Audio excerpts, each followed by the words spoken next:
Hey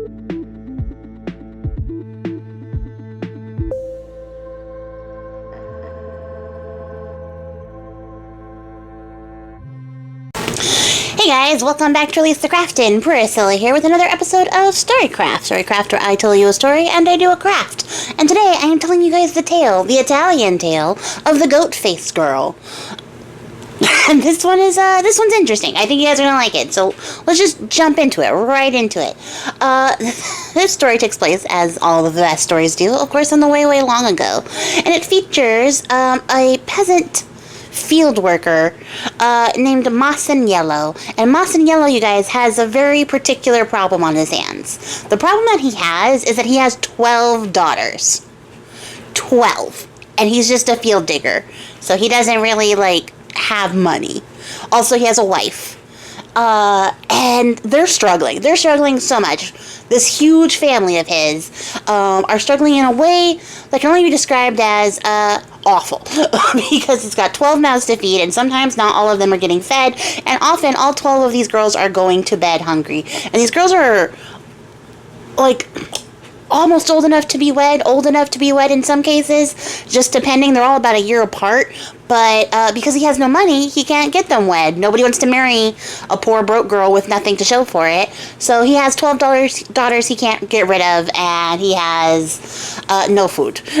And all he can do is go out to the fields every day and hope that he can dig up enough whatever the heck they're digging for out there in order to feed his family. And so it's one of these days where Masaniello is out working the fields, and he decides to start digging closer and closer to the mountain to see whatever he's digging up. The story doesn't tell me what he digs. It just says he digs the fields. I don't know.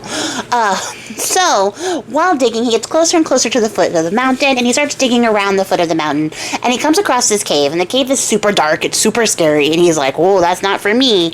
And he starts to back away from the cave, but as he's backing away, out from the cave comes this gigantic green lizard. And he pauses in fear, and the lizard looks at him and goes, hey, buddy, don't worry. Don't worry. You don't have to be afraid of me. I'm not going to hurt you. In fact, I actually kind of really want to help you. And so the lizard just, parks itself right next to him, and he's, terrified out of his mind. Masaniello is absolutely losing it. But he's like, I don't know what else to do. So he falls onto his knees, and he's like, please, my dear lady, I don't know what to call you. So, my lady, please, I beg you not to eat me. I have 12 wretched little daughters who are dependent on me. Which is not a really great way to describe your children. But, okay, Masaniello, we did that. And the lizard's like, yeah, that's why I came to you. I know that you have 12 daughters. Bring me your youngest child tomorrow morning, and I'll bring her up as if she was my own child, and I'll reward you for it. And Masaniello's like, well, the youngest is kind of my favorite. And I know that this lizard is going to eat her if I just hand her over, but if I refuse to hand her over, she might eat me and the rest of my daughters. So I guess I have no choice. What can I possibly do? And as he's sitting there, mulling it over, the lizard's like, oh my god, just make up your mind. Please just make up your mind. Bring me your youngest child, and if you don't, it's going to be horrible. You're going to regret it forever. You're not going to like this. You're not going to like what happens. So Masaniello's like, oh, okay, well, I have no choice then, right? So he heads home, and he goes and he's, sitting there in his house, just mumbling to himself, well, I don't want to get eaten, but I don't want her to get eaten, and what am I going to do if we all get eaten? And then, eventually, his wife is like, what's happened? Were you fighting, or did the donkey fall down? That's a quote from the story, guys. Those were the two options she gave her husband. She was like, he's struggling. Either he got in a fight or the donkey fell down. And he's like, no, neither of those things. It's actually worse, because a huge lizard scared me out of my mind, and she says if I don't give her our youngest daughter, she's going to make me regret it. And I don't know what to do, because I feel like I'm between a rock and a hard place. I love Renzola, but I don't want to give her to the lizard, but I don't want to die or regret it forever either if I do. And then the wife is listening. She listens to the whole story, this whole rant that her husband's going on, and she's like, are you sure this lizard means us harm? are you positive that this isn't a good thing for us, actually? Like, just give her Renzola. It'll be fine. I think the lizard's a good person and wants to help us. Which is wild. But also, if I had 12 children and I couldn't feed one or all, I might be like, take this one. And maybe things will be easier for us. So I kind of get where the mom's coming from. But I don't. I wouldn't be in this situation. But for the sake of the story, I understand where the mom's coming from. So, Moss and Yellow is like, all right, yeah, what you say goes, wife. That's what we're going to do. So the next morning, he takes Renzola to the cave by the hand, just leads her right over there, sees the lizard, and he's like, here you go. And the lizard's like, oh, well, fantastic. Here's a sack of gold. And you can take it and you can marry your daughters off. And the sack is huge, you guys. It's a hefty sack of gold. And as Moss and Yellow's walking away, he thanks the lizard and he goes home and immediately shows his wife how rich they have become immediately by selling Renzola to the lizard in the mountain. And in fact, they're able to marry off every single one of their daughters. The gold was enough to be a dowry for each of them, with enough left over for them to live very well and comfortably for the rest of their days. So they profited. They absolutely profited off the sale of their child. As soon as Moss and Yellow left, though, the lizard decides to change her shape. She turns herself into a beautiful woman, because she's not just a lizard, you guys. She's a fairy. And she turns the cave into this huge palace. There's hundreds and hundreds and hundreds of servants. Everything is gold and jewels and comfort and luxury. And she decides to raise Renzola as her daughter with all the love that she can possibly give her, but also with everything she could ever possibly ask for. She raises her like a princess who's actually living better than the actual king. And so Renzola and the fairy live like this, very happily, very luxuriously, for a couple of years, until one day there happens to be a king, the king, traveling through the woods, and he gets a little lost in the dark. You know, he's on one of his little hunting trips, those things that those kings always are doing, and he gets lost in the dark, and he ends up seeing this shining palace in the distance, and it's the palace that Renzola and the fairy are living in. So he sends one of his pages over to the palace, and he's like, find out if I can stay the night over there at that luxurious place that clearly I, as the king, should be staying at. So the page goes, he knocks on the door, a beautiful woman answers, it's our fairy, of course, and the page tells the fairy, like, hey, the king would like to stay the night here, is that cool? And the fairy's like, yeah, absolutely, tell him to come on down. So the king comes over, and he is absolutely gobsmacked at the luxury that he's being presented with. He doesn't have this many servants at his palace. He doesn't have this many comforts at his palace. His palace, not as luxurious. But nothing in this setting is more amazing to him than the beautiful Renzola, because she decides to personally serve wine to him at the table, and every time she pours the wine, he cannot get over how graceful she is as she does it, and how beautiful she is as she does it. So by the end of the meal, he's like, fairy, thank you for the wonderful time that I've had. This has been amazing.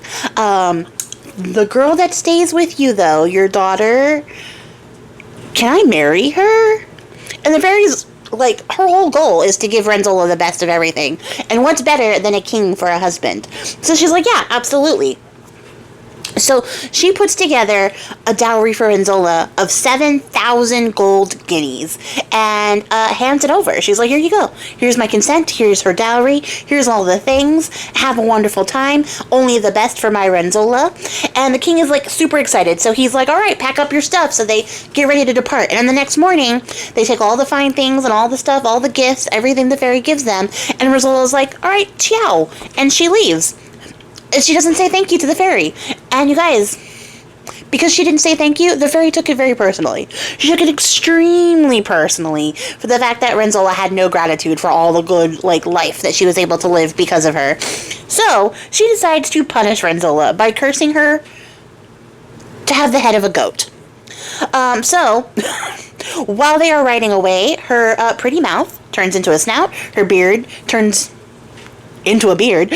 She didn't have the beard before. It's a yard long, so reaching to the ground, this huge goat beard.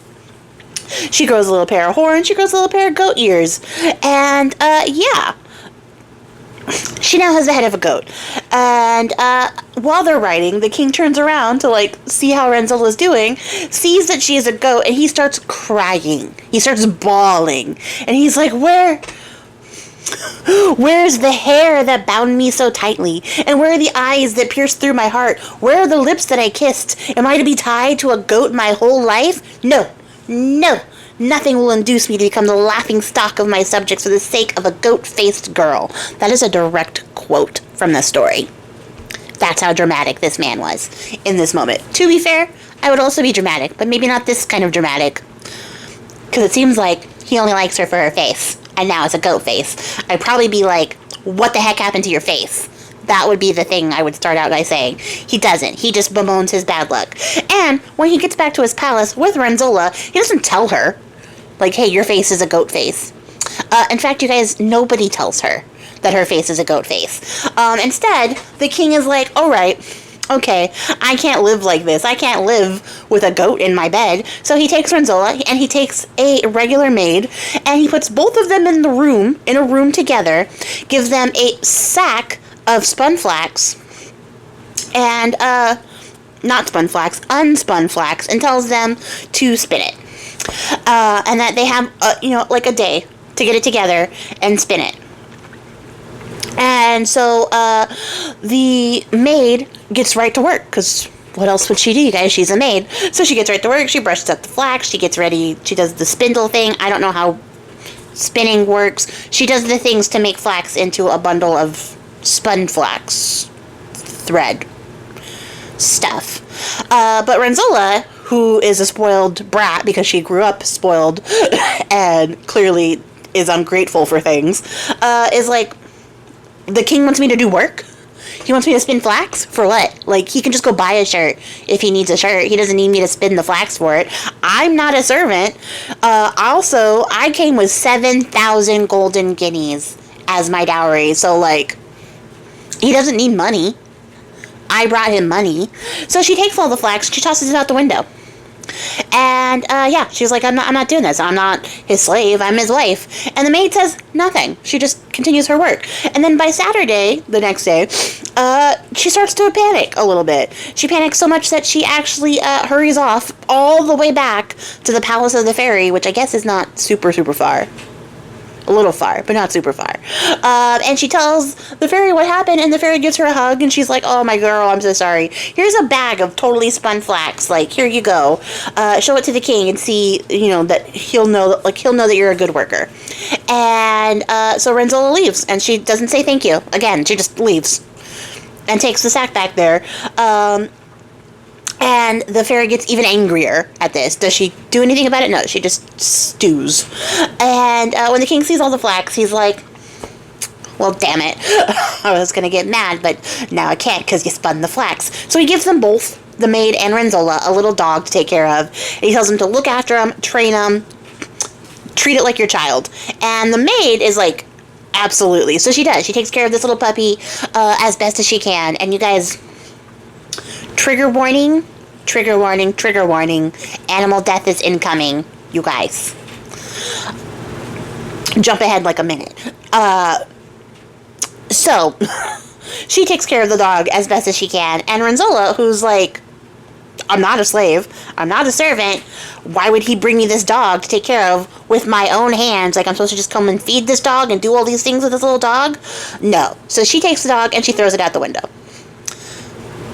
And it dies. She's also the worst.